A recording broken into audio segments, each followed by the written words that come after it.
Hi everyone. In this tutorial, I'm going to be going over two key components in Grasshopper Wasp. So the first one, I'm going to be showing just a quick tutorial on how to visualize graph connections within an aggregation. And then I'm going to introduce you to a different type of aggregation that are driven by fields rather than the kind of basic stochastic aggregations that we've been using so far in this course. So I'll be using the 005 basic field aggregation Rhino file as well as the 004 connection graph Grasshopper file and the 005 basic field aggregation. So I'm going to start with the visualizing graph connections first. So just quickly, one thing that's great about Grasshopper Wasp is once we aggregate using our components and our connection rules, and we've got something that's going on, we've got an aggregation. Another thing we can look at that can help us visualize our aggregation is being able to see a graph of the connections, and that kind of looks like this basically. So we can see the aggregations, the points at which we're connecting, and also the graph edges and the graph nodes of the connection points. So just quickly, as a kind of, maybe this is a technique you might use to show connection logics as well as the rules that you're generating through the rule generator visualizer. This might be another way where you visualize certain rules. So I'm going to make this a bit lower so we can see just more clearly the parts. And I'm going to bump this up a little bit so we can see the aggregation. So all we need to visualize the graph of our connections, if we navigate to our WASP tab, which is here, we just need this WASP aggregation graph component, which can be found in the aggregation tab under WASP aggregation graph. And this is going to ask us for a few things. So we need our aggregation. So we're going to grab our aggregation output from the Aggregation Engine. And then it's going to ask us if we want to compute the full graph, or we only want to create only the aggregation sequence of the graph. So if I go back to our Rhino, we can see if I toggle false, it's just showing me just the connection logics it's using, which is quite helpful, or it's going to show me the whole graph with all the kind of fully connected graph. As this part is kind of experimental, I won't go too much into this half edge graph, and then this last just flattens or unflattens the tree. So if we fully flatten the tree, it's going to spit out a data list that's fully flattened, and if we don't flatten it, then it's going to spit out all the graph edges on separate lists that are attributed to each component connection state. So if you're just using this for purely diagrammatic purposes, having it as a flattened list is purely fine. Then using the outputs, all we really need is the nodes, so the N, so these parts, the edges here, and then we can also get the parts of the aggregation and to visualize kind of ghosted how this might work. So that's how you do visualize graph connections within Grasshopper Wasp. It's just a quick and easy way of being able to understand what your aggregation is actually doing through the connection logics, and it's a good way of communicating within an aggregation how this might be taking place, so you can further understand the connection logics. So moving forward now into field aggregations. So we're going to open up the 005 field aggregations, and we're going to be working with a field from curves. So the field-driven aggregations is a little bit different to the normal aggregations that we've been doing, where it's going to basically create a voxel grid, which I'll show you now, of points with a specific resolution, and it's going to try to fit your aggregation based on the this field of points, and also based on this connection logic. So what remains the same is basically our part connection, our rule generator.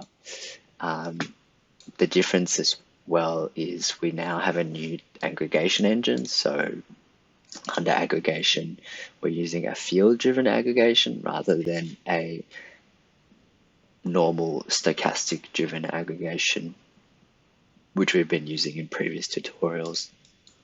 And the key difference here is instead of asking for a seed, it's going to be asking for a field, which I'll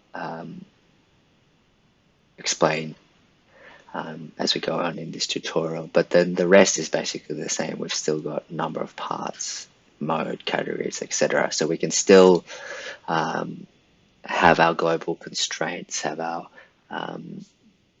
different categories and catalogs in the aggregation. So to start off with, basically, once you've established your part connection, which remains the same setup as previous, what we need to then look at is how we establish our field. So that's this part of the algorithm. So the way this works is we first input our geometry that we'd like the aggregation to follow. So in this case, I'm using a curve, so just this curve. We can have multiple curves.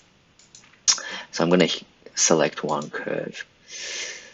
And this might take a while depending on how many aggregation components you have in the aggregation. So I'm just going to bump this down for now as we start creating. And it's also going to depend on the resolution that you have it at. So immediately you'll see that something's come up and it's kind of this ISO field of curves. So I'm just going to turn this off first. So what's happening now is we've got basically a curve that we want our aggregation to follow. We've got a bounding box, which is this component here, that's bounding the curve. Then we're just scaling this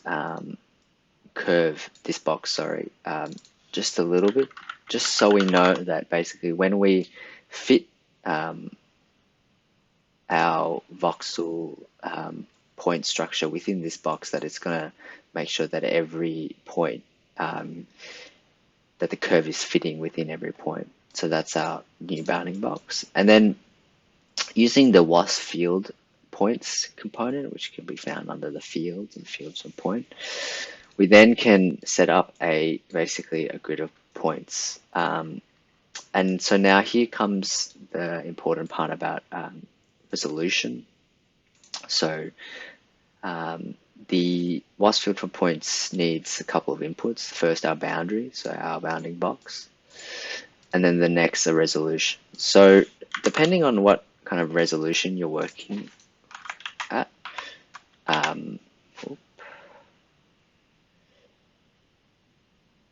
will depend on kind of the scale that you were operating in. So I'm going to bump this up to probably about 3.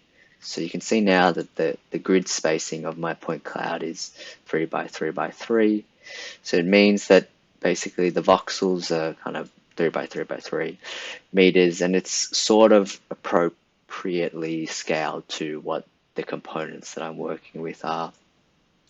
So the next part of this this field component script is basically where we're pulling all these points in the point cloud, and we're pulling them to the original curve that we want. So what happens is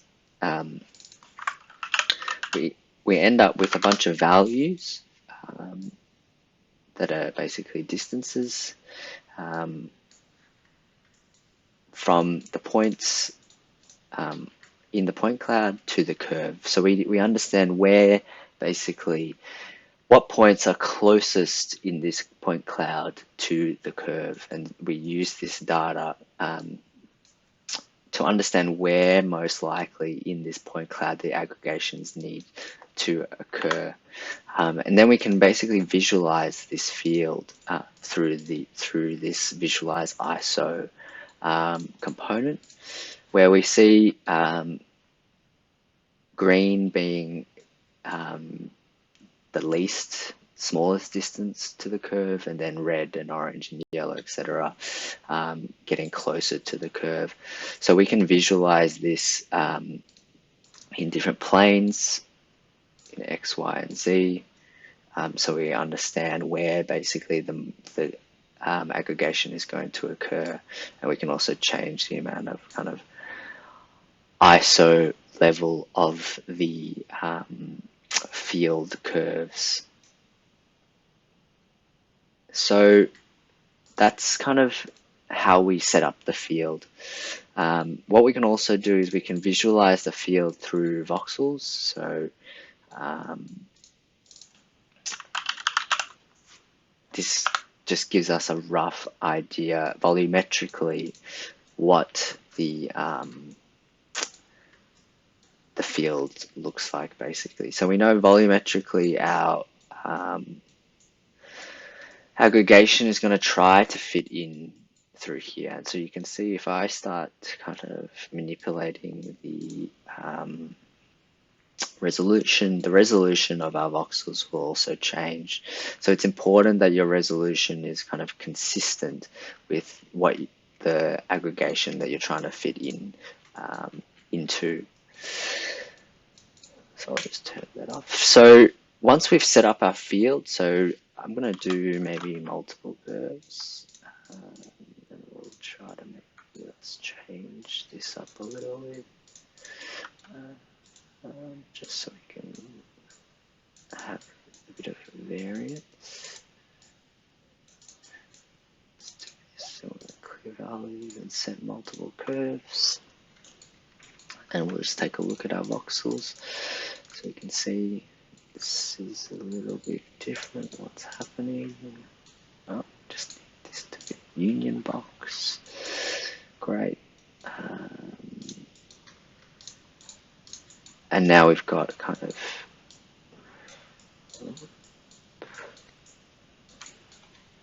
let's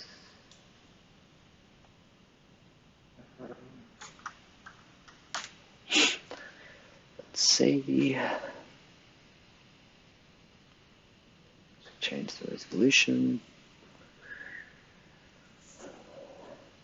Okay, we'll stick to 4. We'll make this about 0.2. Okay, so now we've got kind of a rough voxel resolution, and then we've got our curves, and we can check our ISO values. So it's kind of, we can see here it's sort of appropriating, trying to fit that in there. So now once we've set up that field, we can go ahead and we can plug the field output from this WAS field component, and we can name our field and put that into our field input in the aggregation. And then we can start to see our aggregation. So you can see it's starting to fit the components along this curve, and if I keep bumping this up, it's gonna try to fit this, and I might actually just join this curve so we can keep going. So eventually it's going to keep going, and what I can do, I can, you know, start to manipulate this curve as well and reset it, and I can also start manipulating. Let's just make this and reset it. And I can start, I can keep manipulating the curve basically and resetting this as much as I want. And then the same thing kind of applies to baking within geometry. So that's basically how you do a field-driven aggregation from curves. In later tutorials, I'll also show you how you can do a field-driven aggregation from surfaces, which is the same logic, except we basically just use a surface. So yeah, that's that tutorial. I'll see you in the next one.